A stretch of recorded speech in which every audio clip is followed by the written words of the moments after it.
Welcome to Vada Chennai சமையல். இன்னைக்கு நம்ம சேனல்ல குழந்தைங்களுக்கு ரொம்பவே பிடிச்சமான ஒரு ரெசிபி தான் பார்க்க போறோம். பனானா கேக் எப்படி செய்யறதுன்னு பார்க்கலாம் வாங்க. வீடியோக்குள்ள போகிறதுக்கு முன்னாடி நம்ம சேனலை சப்ஸ்கிரைப் பண்ணாதவங்க இருந்தா சப்ஸ்கிரைப் பண்ணுங்க. நம்ம சேனல்ல போடுற வீடியோஸை உடனே பார்க்கணும்னு நினைக்கிறவங்க மறக்காம பெல் ஐக்கானை பிரஸ் பண்ணுங்க. பனானா கேக் இல்லைனா வாழைப்பழ கேக் செய்ய தேவையான இன்கிரீடியன்ஸ் என்னென்னு பார்த்துடலாமா?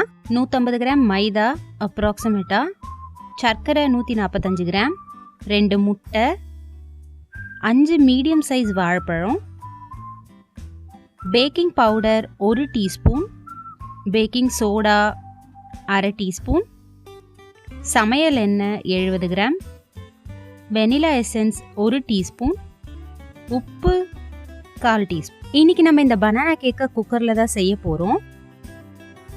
அதுக்கு ஒரு குக்கர் எடுத்து அதில் ஒரு ஸ்டாண்ட் வச்சு அது மேலே இந்த மாதிரி ஒரு பிளேட் வச்சுக்கலாம். வச்சுட்டு நம்ம மூடி போட்டு மீடியம் ஃப்ளேமில் ஒரு 10 மினிட்ஸ் இந்த ப்ரீ ஹீட் பண்ணிக்கலாம்.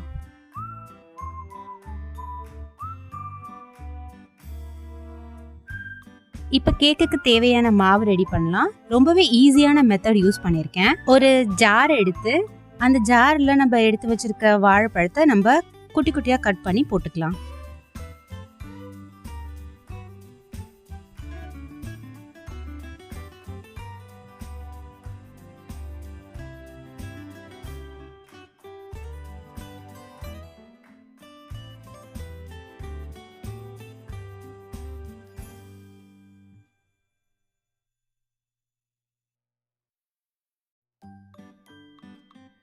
இப்போ நம்ம எடுத்து வச்சிருக்க 145 கிராம் சர்க்கரையை அதில் சேர்த்துக்கலாம்.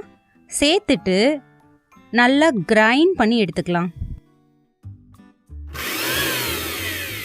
இந்த மாதிரி பேஸ்ட் ஆகிற வரைக்கும் நம்ம அரைச்சி எடுத்துக்கலாம். இப்போ இதில் நம்ம 2 முட்டையை ஆட் பண்ணிக்கலாம்.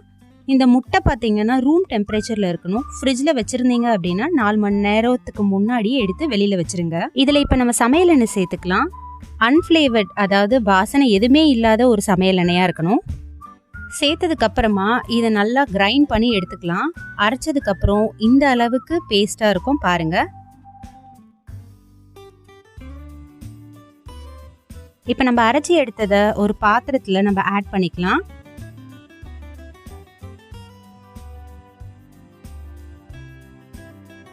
ஆட் பண்ணிட்டு வெனிலா எசன்ஸ் 1 டீஸ்பூன் நம்ம இதில் சேர்த்துக்கலாம். சேர்த்து நல்லா கலந்து விட்டுடலாம். ஸோ இப்போ நம்மளோட வெட் இன்க்ரீடியன்ஸ் எல்லாம் இதில் சேர்த்தாச்சு. இப்போ நம்ம ட்ரை இன்க்ரீடியன்ஸ் ஆட் பண்ணுவோம். இப்போ நம்ம இதில் 150 கிராம் மைதா மாவை சேர்த்துக்கலாம். அதுக்கு ஒரு ஜல்லடை யூஸ் பண்ணி அந்த மைதா மாவை ஜலிச்சு அதில் சேர்த்துக்கலாம்.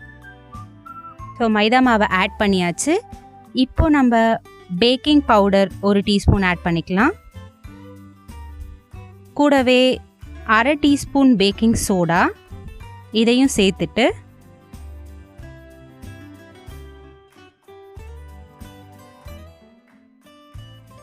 கால் டீஸ்பூன் உப்பு சேர்த்துட்டு நல்லா ஜலிச்சுக்கலாம்.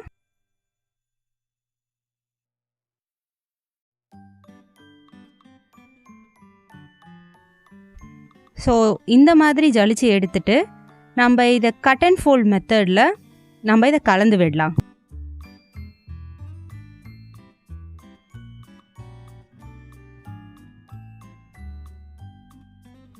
மாவை ரொம்ப அடித்து கலக்கக்கூடாது. சும்மா லைட்டாக நீங்கள் திருப்பி விட்டு இதை கலக்கணும். ஸோ இந்த மாதிரி கலக்கி எடுத்துக்கலாம். ஸோ நம்மளோட பனானா கேக்குக்கான மாவு ரெடி ஆயிடுச்சு. நான் இன்றைக்கி 7 இன்ச் கேக் பேன் யூஸ் பண்ணியிருக்கேன். ஸோ இந்த கேக் டின்னை வந்து நம்ம எப்படி க்ரீஸ் பண்ணுறதுன்னு பார்க்கலாம். ஸோ இந்த கேக் பேனில் ஃபுல்லாக நான் எண்ணெய் தடவி விட்டு மைதா மாவை தூவி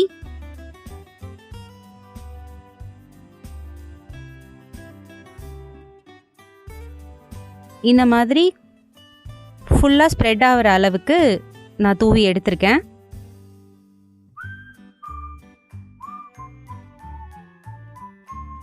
ஸோ பார்த்தீங்கன்னா நம்மளோட கேக் பேன் ரெடி ஆயிடுச்சு. இப்போ நம்ம கேக் பேனில் இந்த மாவை சேர்த்துக்கலாம். சேர்த்துட்டு 2 தடவை டேப் பண்ணிக்கலாம். ஸோ உள்ளே ஏதாவது ஏர் பபிள்ஸ் இருந்ததுன்னா அதெல்லாம் ரிலீஸ் ஆகிடும். ஸோ மாவு ஈவனாக ஸ்ப்ரெட் ஆகும். நம்ம கேக் டின்ல பேட்டர் அதாவது மாவு ஃபில் பண்ணுறது வந்து ஹாஃப் த கேக் டின் தான் இருக்கணும். ஏன்னா கேக் வந்து நல்லா ஃப்ளஃபியாக உப்பி வரும். ஸோ ஹாஃப் இருந்துச்சு அப்படின்னா உங்களுக்கு கேக் வந்து ஓவராக உங்களுக்கு பொங்கி வராது. கேக் கரெக்டான சைஸில் வரும். ஸோ நம்மளோட குக்கர் இப்போ ப்ரீ ஹீட் ஆகிடுச்சு. ஸோ இந்த மாதிரி ஹோல்டர் யூஸ் பண்ணி நம்ம கேக் பேட்டரை நம்ம குக்கருக்குள்ளே ஃபிக்ஸ் பண்ணலாம். ஸோ இந்த மாதிரி வைக்கணும். ஸோ வச்சுட்டு நம்ம இப்போ க்ளோஸ் பண்ணிடலாம். ஸோ மீடியம் ஃப்ளேமில் 35லேருந்து 45 மினிட்ஸ்க்குள்ளே நம்மளோட கேக் ரெடி ஆகிடும். அதே மாதிரி நம்ம கேக் டின்னை அவனுக்குள்ளே இல்லை குக்கருக்குள்ளே ப்ளேஸ் பண்ணிட்டோம் அப்படின்னா ஹாஃப் த டைம், அதாவது இப்போ 45 நிமிஷம் அப்படின்னா 25 நிமிஷம் வரைக்கும் நம்ம ஓப்பன் பண்ணி பார்க்கக்கூடாது வெந்துருச்சா அப்படின்ட்டு. அதுக்கான ரெஸ்டிங் டைமை நம்ம கொடுத்தோம் அப்படின்னா கேக் நல்லா வெந்து வரும்.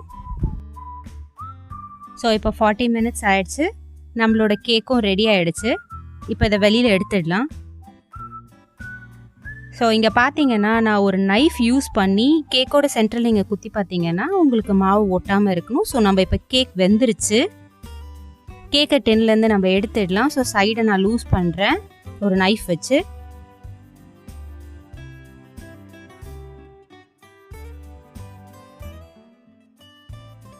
ஸோ இப்போ ஃப்ளிப் பண்ணி போட்டு கேக்கை எடுக்கிறேன்.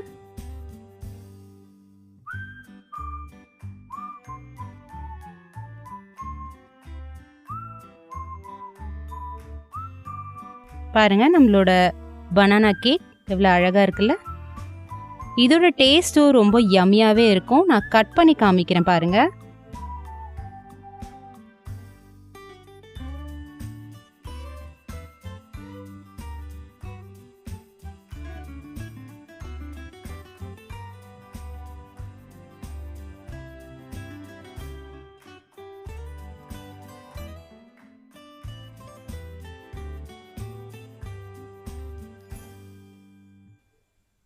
இந்த அளவுக்கு நம்மளோட கேக் ரொம்ப சாஃப்டாக இருக்கும்.